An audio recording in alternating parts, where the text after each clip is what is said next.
সম্মানিত দর্শক, বাঙালির শত অভাব অভিযোগের মধ্যেও এই মুহূর্তে যে বিষয়টি নিয়ে বেশ রমরমে আলোচনা, সেটি হলো কে হচ্ছেন রাষ্ট্রপতি।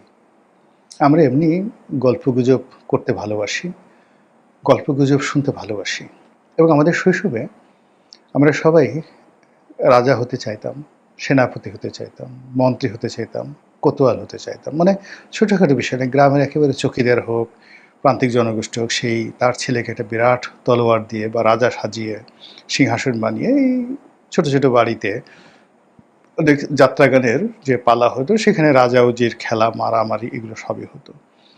আমরা শিশুদেরকে সেই রাজাবাসাদের গল্প শোনাতাম, মন্ত্রীর ছেলে, তারপরে রাজকুমারের বন্ধু, রাজরানীর সাথে সেই কোন রাক্ষসের বিয়ে হয়। এই জিনিসগুলো আমরা ছোটোকাল থেকে শুনে আসছি। অদ্ভুত অদ্ভুত সব রূপকথা, এবং পৃথিবীতে যে রূপকথার জনক বলা হয়, তার চেয়ে এত ভালো গল্প পৃথিবীতে কেউ লিখতে পারে নাই। তিনি হলেন ডেনমার্কের হ্যান্স ক্রিশ্চিয়ান অ্যান্ডারসন। তা আমি ওনার বইগুলো পড়েছি, ওনার ভালো লেখাগুলো সবই পড়েছি। অসাধারণ গল্প। কিন্তু এই যে আমরা বাঙালির যে গল্পগুলো আমরা বলি, রাজাদেরকে নিয়ে, বাদশাদেরকে নিয়ে বিভিন্ন রকম আজগুবি গল্প, এই ধরনের গল্প যদি ওনার হাতে পড়তে, মানে একটা মহাকাব্য তৈরি হয়ে যেত, ইলিয়াড অডিসির চেয়ে বড় কিছু হয়ে যেত। কিংবা আমাদের যে বাঙালির যে সে মরে যাচ্ছে, তার অসংখ্য রোগ বালাই, কিন্তু এর মধ্যে তার রাজা দেখার খুব শখ, রানী দেখার খুব শখ। গ্রামের একটা বুড়ি, সে কোনো অবস্থাতেই হাঁটাচলা করতে পারে না, কিন্তু প্রেসিডেন্ট গেছে 70-এর দশকে, বঙ্গবন্ধু গেছেন, জিয়াউর রহমান গেছেন, বুড়ি বলছে আমি একটু রাজা দেখব। সে তার ছেলেরা অনেক, যাকে বলা হয়, তাকে পালকিতে করে বা ওই দরিদ্র হলে সেই কি বললো যে একটা চকিতে বসিয়ে তারপরে ছেলেরা তাকে কাঁধে করে এই জনসভার অনেক দূরে নিয়ে ওই দূর থেকে রাজা দেখায় নিয়ে আসতো। এই ঘটনা আমাদের দেশে ঘটে। তো ওই অভ্যাস থেকে আমরা এখনো নিজেদেরকে বাঁচাতে পারিনি। আমাদের দেশে এখন বিদ্যুৎ নেই, টাকা নেই, ব্যবসা নেই, বাণিজ্য নেই, সরকারের কোনো ভবিষ্যৎ নেই, বিরোধী দলের ভবিষ্যৎ নেই, রাজনীতিবিদদের ভবিষ্যৎ নেই, কোনো মানুষের ইমেজ নেই, নায়িকাদের কামনা নেই, বাসনা নেই, গায়িকাদের কোনো গান নেই। যারা চিত্রশিল্পী, এরকম কোনো চিত্রশিল্পী ছবি এঁকে দেবে, তারপরে আপনাদেরকে 500 টাকা দেবেন, এরকম কোনো চিত্রশিল্পীও নেই, দাতাও নেই। অর্থাৎ আমাদের শিল্প, সাহিত্য, সংস্কৃতি, অর্থনীতি সব কিছু যেখানে মুখ থুবড়ে পড়েছে। আমরা এখন নাটক দেখার জন্য যাই না, সিনেমা দেখার জন্য হলে ভিড় করি না। কোনো সিনেমার তারকা বা টেলিভিশনের তারকা, তাদেরকে দেখলে আমরা আবেগ আপ্লুত হয়ে পড়ি না, দৌড়ে যাই না। একটা মানে অটোগ্রাফের জন্য আমাদের ছেলেমেয়েরা দৌড়ে গেছে। গত 2-3 বছর আমি এরকম কোনো দৃশ্য দেখিনি। সেটা ডক্টর ইউনূস হোক, শাকিব খান হোক, সাকিব আল হাসান হোক, কিংবা আমি গোলাম মোল্লা রনি হই।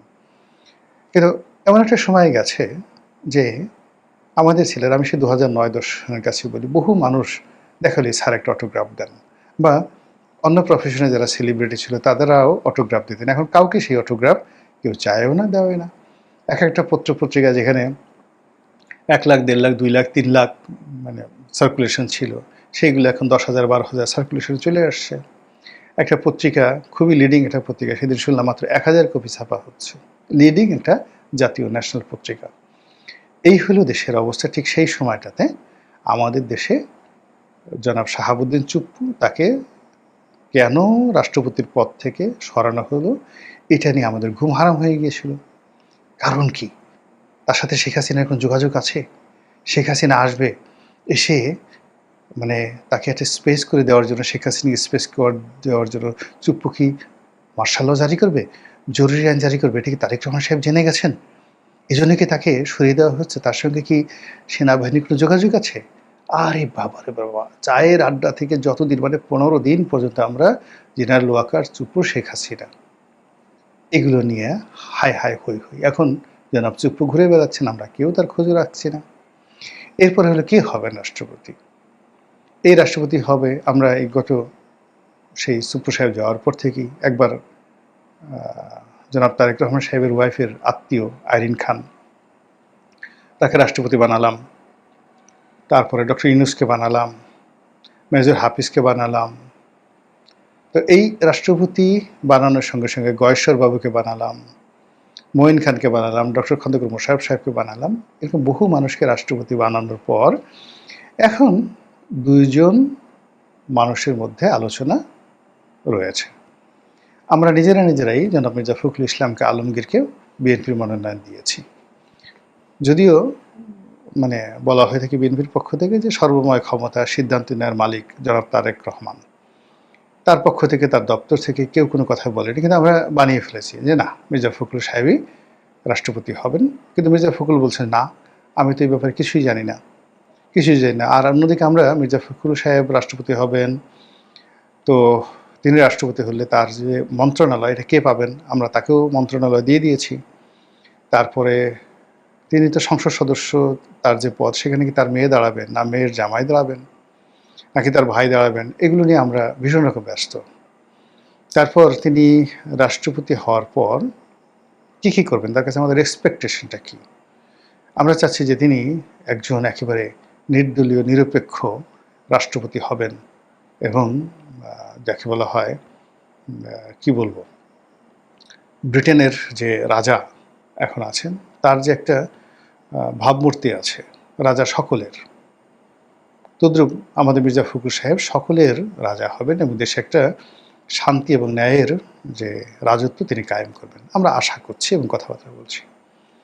অন্যদিকে জামাত আমাদের দেশের বরেণ্য বীর মুক্তিযোদ্ধা জনাব কর্নেল অলি, তো কর্নেল অলিকে তারা 11 দলীয় জোট, যেটা সংসদের বাইরে যে একটা রাজনৈতিক জোট আছে, তাদের প্রার্থী হিসেবে মনোনয়ন দিয়েছে। আমরা নির্ঘাত জানি যে এখানে জামাত কাকে মনোনয়ন দিল, তারা যদি এনে এখন ডোনাল্ড ট্রাম্পকেও মনোনয়ন দেয়, বর্তমান সিস্টেমে তার কোনো অবস্থাতে রাষ্ট্রপতি হওয়ার কোনো রকম সুযোগ নেই।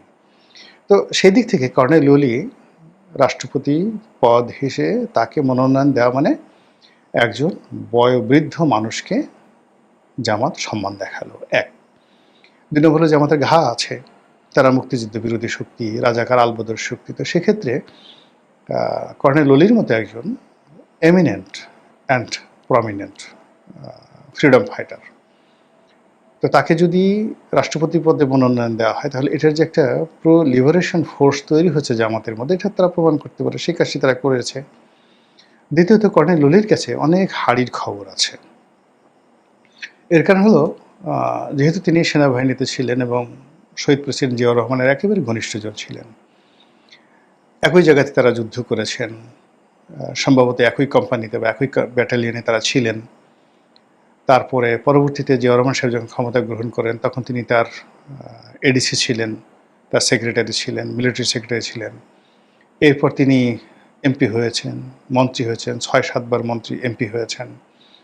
বেগম জিয়ার সঙ্গে তার অসাধারণ একটা ব্যক্তিগত সম্পর্ক ছিল, খুব ভালো একটা সম্পর্ক ছিল এবং বিএনপির মধ্যে তিনি খুবই প্রভাবশালী ছিলেন। এখন সালাউদ্দিন সাহেব যেভাবে প্রভাবশালী, একইভাবে আগের সরকারে তিনি একেবারে যোগাযোগ মন্ত্রণালয়, বৃহত্তর যোগাযোগ মন্ত্রণালয়ের যোগাযোগ মন্ত্রী ছিলেন। এই যে যমুনা যে সেতু, এই সেতু তার হাত দিয়েই করা। তো সবাই বলি করে যে এত বর্ণাঢ্য রাজনীতি, তারপর চাকুরি, সেনাবাহিনীর কর্নেল পদের চাকুরি, মন্ত্রী, এমপি, এত কিছু করার পরও তার বিরুদ্ধে দুর্নীতির অভিযোগ আসলে এভাবে তার কর্তৃপক্ষরা তুলতে পারেনি। তার ভিতরে তার অহমিকা আছে। কেউ তাকে বলার চেষ্টা করেন যে সব ব্যাপারে তিনি ক্রেডিট নিতে চান, তিনি কাউকে সম্মান করতে চান না, সবাইকে ছোট করতে চান। এই কথাগুলো অভিযোগ রয়েছে, কিন্তু কেউ বলতে পারবে না সে যে দুর্নীতিবাজ। আর অধিকত সে যেহেতু বিএনপির সবচেয়ে দুঃসময়গুলো যখন গেছে আর বিএনপির সবচেয়ে সুসময়গুলো গেছে, এই দুটো সময়ই সে বিএনপিকে কাছের থেকে দেখেছে এবং নীতির নির্ধারণী পর্যায়ে ছিল। আবার বিএনপি থেকে সে বের হয়ে চলে এসেছে বিদ্রোহ করে। তো সব মিলিয়ে তার যে জীবন, এটা বিতর্কিত, আলোচিত, সমালোচিত, সফল, সার্থক এবং অ্যাট দ্য সেম টাইম মানে অনেকের কাছে তিনি যাকে বলা হয় একেবারে অপছন্দের মানুষ। কিন্তু তার নির্বাচনী এলাকাতে তার যথেষ্ট পুরো 2টো নির্বাচনী এলাকা সংসদীয় আসনে তার কিন্তু চট্টগ্রাম, সাতকানিয়া এই যে এলাকাতে তার জনপ্রিয়তা রয়েছে। তো সেই ভদ্রলোককে মনোনয়ন দেওয়া হয়েছে। এখন তিনি তার সহজাত যে খুব স্ট্রেট ফরওয়ার্ড ওয়েতে তিনি বলেছেন যে, আমি যদি রাষ্ট্রপতি হই তাহলে দেশের সাথে বেইমানি করব না। এখন বেইমানি বলতে কি বোঝায়? তিনি যে রাষ্ট্রপতি হবেন এটা তো কর্নেল উনি ভালো করে জানেন। কিন্তু তিনি বেইমানি বলতে যেটা বোঝাচ্ছেন সেটা হলো এই রাষ্ট্রপতির পদে থেকে বা তিনি যে দলকে রিপ্রেজেন্ট করেন তারা কখনোই বাংলাদেশকে পাকিস্তানের হাতে তুলে দেবে না অথবা বাংলাদেশকে ভারতের হাতে তুলে দেবে না। দেশ বিক্রির যে একটা অভিযোগ রয়েছে সেটা তিনি করবেন না। ২ নম্বর হলো যে তিনি বলার চেষ্টা করছেন যে এখন যাদেরই নাম রাজনীতিতে এসছে তাদের সকলের মধ্যে সবচেয়ে বয়োবৃদ্ধ, সবচেয়ে যোগ্য এবং তার রয়েছে একটা ধারাবাহিক উত্তরাধিকারী, মানে ট্র্যাডিশনাল একটা উত্তরাধিকারী রয়েছে, রাজনীতির উত্তরাধিকারিতা। যে তিনি যে জাতীয়তাবাদের রাজনীতি করেছেন, মুক্তিযুদ্ধের সপক্ষে রাজনীতি করেছেন, গণমানুষের রাজনীতি করেছেন, সেটার একটা ধারাবাহিকতার একটা চূড়ান্ত যে প্রতিদান সেটা রাষ্ট্রপতি পদ। এক্ষেত্রে তার সাথে তুলনা করা যেতে পারে এরকম অন্য কেউ নাই। তিনি মির্জা ফখরুল সাহেবকে উল্লেখ করছেন না, কিন্তু তার একটা ধারণা যে রাজনীতিতে তিনি মির্জা ফখরুল সাহেবের চাইতে অনেক অনেক সিনিয়র। তো এই কথাগুলো বলছে এবং এগুলো নিয়ে আমাদের বাংলাদেশের মানুষ আলোচনা করছে। বিএনপির মধ্যে যারা লোকজন আছে তারা একটা বিরাট অংশ বলছে ছি ছি ছি ছি, একজন মুক্তিযোদ্ধা হয়ে জামাতের মতো একটা দলে সে গেল, সে জানে যে সে রাষ্ট্রপতি হবে না বা এটা একটা হাস্যকর বিষয়, কিন্তু এরকম একটা হাস্যকর ছেলে খেলা বিষয় নিয়ে তার মতো একটা বয়োবৃদ্ধ মানুষ এই কাজগুলো করছে, এদিকে ঠিক তার ভীমরতি হয়েছে, বুড়ো বয়সে ভীমরতি হয়েছে। কেউ কেউ বলছে তার মানসিক চিকিৎসা দরকার। এটা বিএনপির যারা লোকজন আছে, কিন্তু জামাত এবং অন্যান্য যারা আছে তারা যেটা চাচ্ছে বা যেটা চেয়েছিল সেটা কিন্তু ঘটে গেছে। অর্থাৎ তারা চেয়েছিল এই পুরো রাষ্ট্রপতি নির্বাচনে তাদের যে প্রার্থী তাকে নিয়ে দেশবাসী আলোচনা করুক, তাকে নিয়ে বিএনপি প্রতিক্রিয়া দেখাক এবং তাকে নিয়ে জামাতের মধ্যে এবং ১১ দলের মধ্যে ইতিবাচক কথাবার্তা হোক, এবং সেই কাজটি কিন্তু হচ্ছে।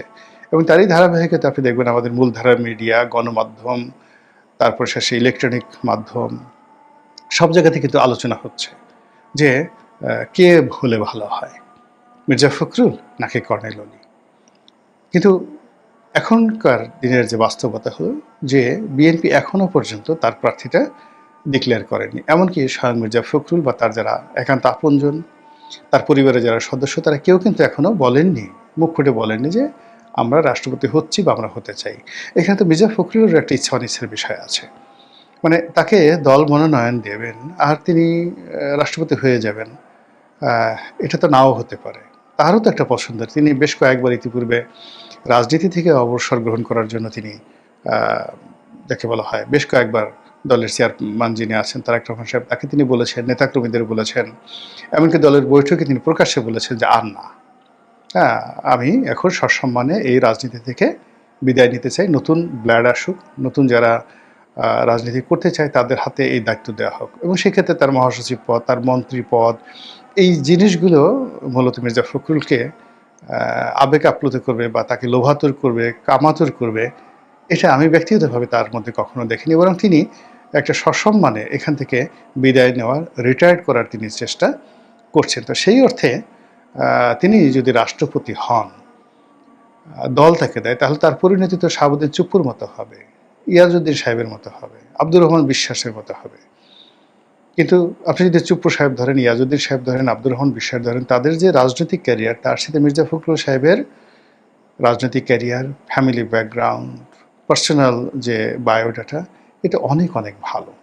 তো সেক্ষেত্রে তিনি এরকম একটা জায়গা থেকে আবদ্ধ হতে চাইবেন এই বুড়ো বয়সে, এই ব্যাপারে তার অপছন্দ থাকতে পারে। তিনিও তো বলতে পারেন যে না, আমাকে এই এখন যেখানে আছি ভালো আছি, আর যদি এখান থেকে আমাকে বাদ দিয়ে দেন অথবা আমি এখান থেকে চলে যাই, নতুন একজন সেক্রেটারি জেনারেল দেখেন, এটাও তো তার পছন্দর বিষয় হতে পারে। কিন্তু আমরা সেটা চিন্তাভাবনা না করে আমরা মনে করছি যে আমি যেভাবে লোভী, আপনি যেভাবে লোভী, পদ দিলেই তো আমাদের জিহ্বা বের হয়ে যায়, আমরা জুতো চাটতে থাকি, যে কোনো একটা পদ পাওয়ার জন্য আমরা যে কি পরিমাণ চাটুকারি করতে থাকি।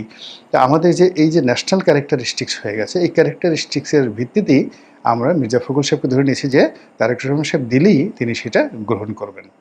এখন তারেক রহমান সাহেবের পক্ষ থেকে বলা হয়নি, দলের পক্ষ থেকে বলা হয়নি, মির্জা ফখরুল সাহেবের পক্ষ থেকে কোনো ইন্টারেস্ট দেওয়া হয়নি, অথচ আমরা তাকে প্রার্থী করে বসে আছি। আর অন্যদিকে 0.0001% যার সম্ভাবনা নাই, তাকে নিয়ে জামাত, 11 দল এবং স্বয়ং প্রার্থী জনাব কর্নেল ওলি সাহেব, তিনি বেশ আগ্রহ দেখাচ্ছেন, বক্তব্য দেখছেন, মুভমেন্ট করছেন, এটা আত্মবিশ্বাস দেখাচ্ছেন যে যদি ফেয়ার ইলেকশন হয়, সবাইকে যদি ভোট দেওয়ার সুযোগ দেওয়া হয়, তাহলে সরকার দলেরও অনেক লোক হয়তো তাকে ভোট দেবে। পুরো বিষয় নিয়ে, রাষ্ট্রপতির এই বিষয়টা নিয়ে আপনার কাছে এই যে আমাদের যে ইলিউশন, ন্যাশনাল ইলিউশন, এটা কোন পর্যায়ে আছে একটু ভেবে দেখুন। আমাদের কি এই চরিত্র থেকে বের হয়ে আসা উচিত? রিয়েলিটিতে আমাদের কি ফিরে আসা উচিত? অপ্রয়োজনীয় বিষয়াদি না নিয়ে, মানে আলোচনা না করে আমরা প্রয়োজনীয় বিষয়াদি নিয়ে নিজেদেরকে ব্যস্ত রাখা উচিত। এই বিষয়গুলো কি ভাববার সময় আসছে কিনা